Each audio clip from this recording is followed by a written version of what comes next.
Topwater. Yeah, that's right. Topwater. A Topwater Senko. Texas? Yes, sir. They work there.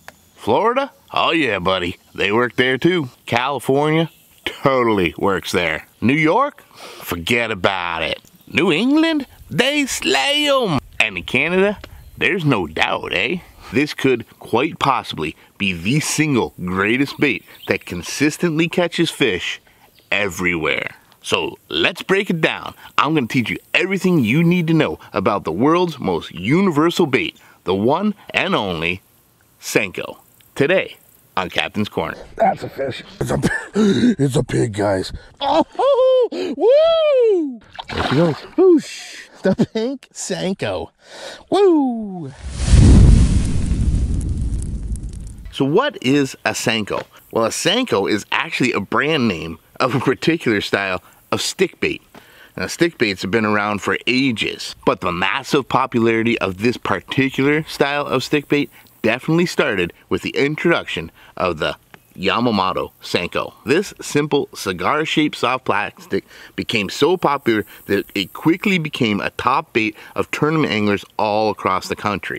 And it is arguably the #1 all-time money winner. It became so popular so quickly that every soft plastic manufacturer scrambled to quickly make their version of a Senko. And no matter what those companies called their bait, the die had already been struck, and everyone simply now refers to all of them as Senkos. You know, the beauty of a Senko is in its simplicity. The basic design of this shape makes it a finesse bait that simply cannot be fished wrong. There are literally dozens of ways to fish one of these.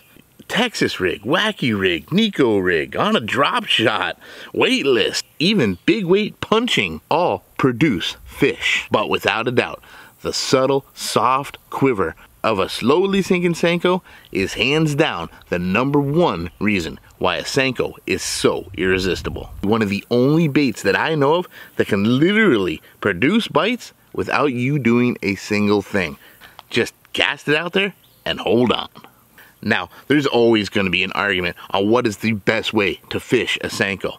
Every angler is going to have his preferred method, and I encourage that. But today, I'm going to show you my top 3 favorite ways to fish a Senko. Notice, all 3 of my favorite methods are all weightless. To me, the greatest thing about a Senko is that tantalizing little quiver it has on the drop. As the Senko is allowed to naturally sink, it produces this tiny little wiggle, embracing the resistance of the water as it slowly sinks through it. And it forces the entire bait to quiver. For whatever the reason is, this absolutely drives bass nuts. They seemingly can't resist this slow-moving, tantalizing stick of plastic. That finesse little attraction is exactly what Gary Yamamoto designed this bait to do. So fishing it weightless is a no-brainer to me. With no extra weight to drag that bait down, this allows that bait to do the dance that it was designed to do. Here's another one. Not bad either. Oh, it's a nice one too. Oh yeah. Oh, it's another pig. Get up here. Just crushing him. Oh, look how fat this girl is.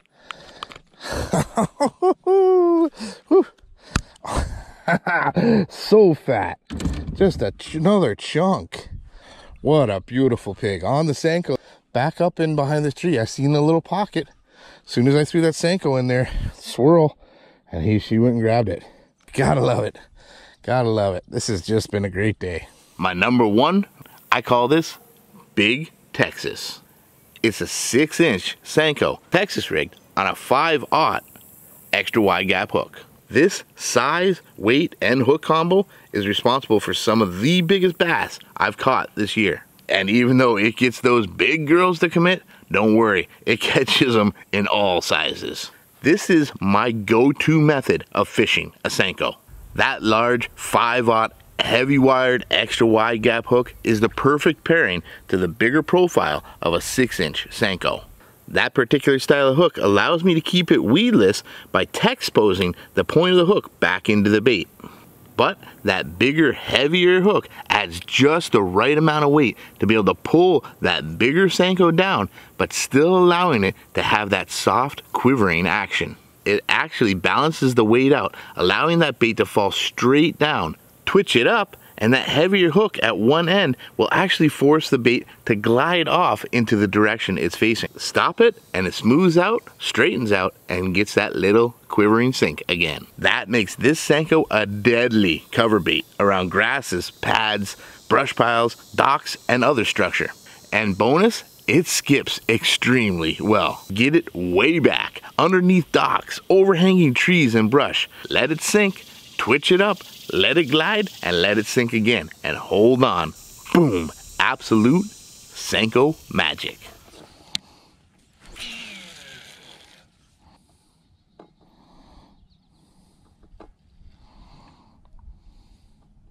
Ooh, that's a fish. That's a fish. That's a good fish. Oh, giant. Stay on you. Oh, it's a pig, guys. We got a giant. We got a huge pig. Huge pig. Oh my God, this is giant. Oh my God, stay on. Stay on, stay on, stay on, stay on. Oh, woo! Oh my God, that was so loud. Look at that stud. Look at the mouth on that thing. We got a biggin. We got a biggin. Yes. Oh my God. This has got to be 7 pounds? 6 pounds? I don't know. What a stud. What a stud. That's what we're here for. We came for, guys. There she goes. Whoosh. Yes. Let's get another one. The pink Senko. Woo. Because my big Texas method is a fairly big bait and they're often fishing it in pretty heavy cover, the gear I go with on this method is going to be pretty heavy. I like to use a medium heavy fast action rod, 7 foot to 7'3", to be able to really launch that bait out a big distance. And of course, you want to couple it up with a good fast reel for 2 good reasons. You're going to be fishing this bait in fairly heavy cover, and a lot of times it'll be on a slack line. You're going to want the speed of a good reel to be able to haul that bass out of that cover as fast as you can. And also, when it grabs on that slack line, you want to be able to catch up to it as quickly as you can to get that big, powerful hook set that you need with a medium heavy fast action rod. And on the reel, I'm going with braid. 40-pound Cast Pro braid is what I'll put on that reel. And depending on the clarity of the water, whether or not I'll use a fluorocarbon leader. And number 2, weedless and wacky. No doubt about it, a Wacky Rig Senko is a well-known assassin. No bass seems to be able to say no to this wacky, goofy looking rig. And anglers all across the country prove it time and time again. The Wacky Rig is king when it comes to fishing Senkos. When the bite really gets tough, grab a Wacky Rig. And more often than not, you're gonna find that bite. Why does a Wacky Rig work so well? I honestly don't know. But if I had to guess, it's because you're doubling up that tantalizing factor of a Senko. By hooking right through the middle, it allows both ends of that Senko to have that little quiver. Give it some pops and twitches, and the bait flaps up and down, moving a whole bunch of water and tantalizing even the wariest bass to strike. Now, there is a variety of Wacky Rig accessories out there, from hooks to jig heads to O-rings, etc. And all the methods of rigging a Wacky Rig seem to be pretty effective. But I prefer my Wacky Rig weightless and weedless. It's got a much more pronounced wiggle when it's weightless. Any extra weight drags that bait down faster and doesn't allow it time to really have that tantalizing quiver. My Wacky Rig is a standard 5-inch Senko. It just seems to have the best dance and sink at 5 inches. I use a 1/0 or 2/0 weedless Wacky Rig hook. If you can't find that, get yourself a 2/0 octopus hook. A 2/0 octopus hook is a great Wacky Rig hook, but it's not weedless on its own. So here's a nice little pro tip on how to use a regular hook and make your Wacky Rig weedless. By feeding it through the middle of that bait, that's how it would normally look. Octopus hooks have a little bit longer of a shank and a bend to them.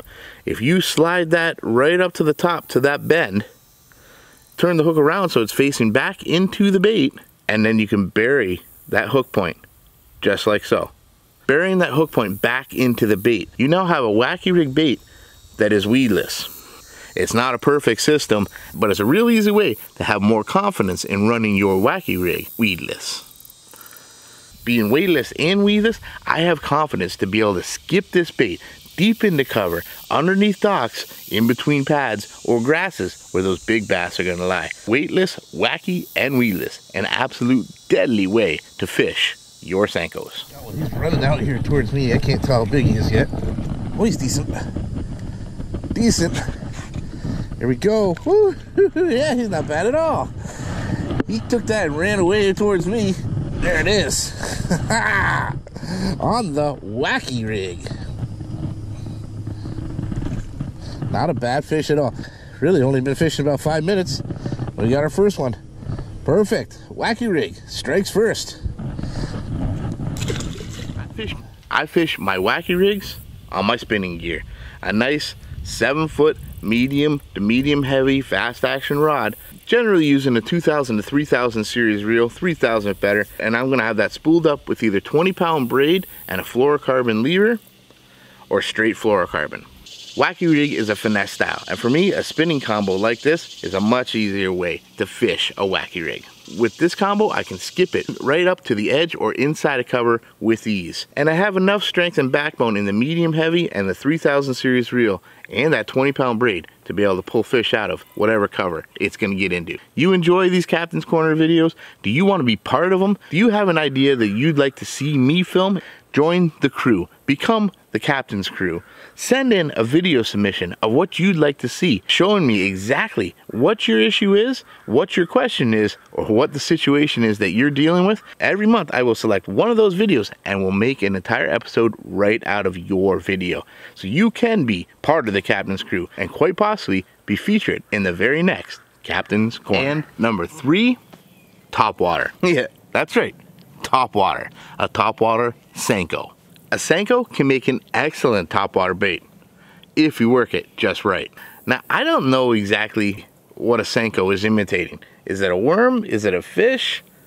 I don't know. But no matter what Mr. Yamamoto originally thought this looked like, if you work it across the top quickly enough, it does a pretty darn good job of imitating a fleeing and injured bait fish. Snap it, pop it, twitch it, walk the dog-ish, whatever it is, just keep it moving fairly quickly across the surface and it can trigger some massive explosions. For topwater, I prefer to use a smaller Senko. The 4-inch if you can find them, but a 5-inch will work fairly well too. The smaller Senkos just seem to work better when it comes to topwater. And I really try to stick to flashier colors for the topwater. Something with a little sparkle or shimmer just seems to attract bites that much more. But the key to topwater is in the rigging. Get a 1/0 or 2/0 offset worm hook. A straight shanked offset worm hook. Nothing too finesse, but you don't want an extra heavy wire hook that adds extra weight that's gonna help pull that bait down. We're trying to keep this bait on the surface. You're gonna rig it Texas rig just like you would the big Texas. Start it off right in the center like you normally would, but bury that hook point a little bit farther. When you pop it out the side, you're going to work it down and wiggle it through so that the eye of the hook is actually buried inside of that plastic. It's just gonna help keep it from snagging up on anything as you're working it across the surface. You're gonna mark it off to see where the hook point's gonna go through, bend your bait, stick your hook point through, so it's nice and straight. Make sure it is nice and straight. Pinch it back, pull it forward, so you can bury that hook point inside the bait, keeping it nice and weedless as you go. It is smooth, it is slender, the hook is as close to the body as you can get it, and it's gonna work across the surface with very little resistance now. Work this across the surface along weed lines, over sparse grass, beside docks and other structure, and through pad fields where there's enough water in between to allow that bait to dance across the surface. It shimmies, it shakes, it darts, it wakes, it creates a tremendous commotion on the surface and triggers some explosive reaction strikes. Working a topwater Senko could be just the ticket you need to get a strike out of those wary bass that thought they had seen it all. Oh, this morning dawn color. I think I like it. Oh, I missed him.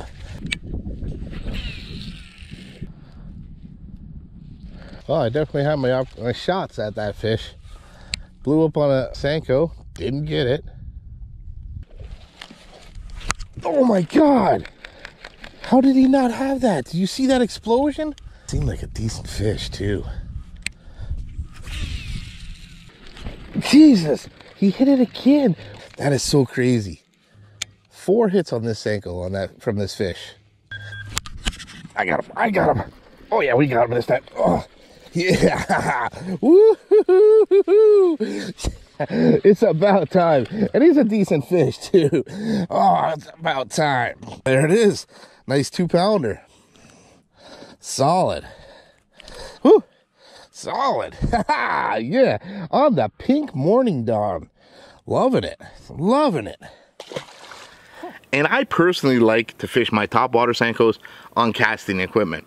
I'm just more comfortable with that. I like to use a medium action rod with a moderate fast action tip. And I like to use a good speed reel, like a 7.1 to 8.1 reel. You need that faster reel to be able to catch up that slack real quick when a fish does come and strike. I actually like to use a braided backing line, like a 30-pound test, and I use a 10 to 15-pound test monofilament leader. Monofilament has that little bit of stretch that's gonna help keep that thinner wire hook pinned inside that bass's mouth without bending it out. So there it is, guys. No matter how you break it down, the #1 most universal bait out there in bass fishing has got to be the Senko. The most universal bait in the world, the soft plastic stick bait, better known as the Senko. Well guys, I hope you enjoyed this, and I hope you learned a little something. If you did, make sure you smash the heck out of that like button. But most importantly, subscribe to the channel, and stay subscribed because there's plenty more coming right here on KastKing.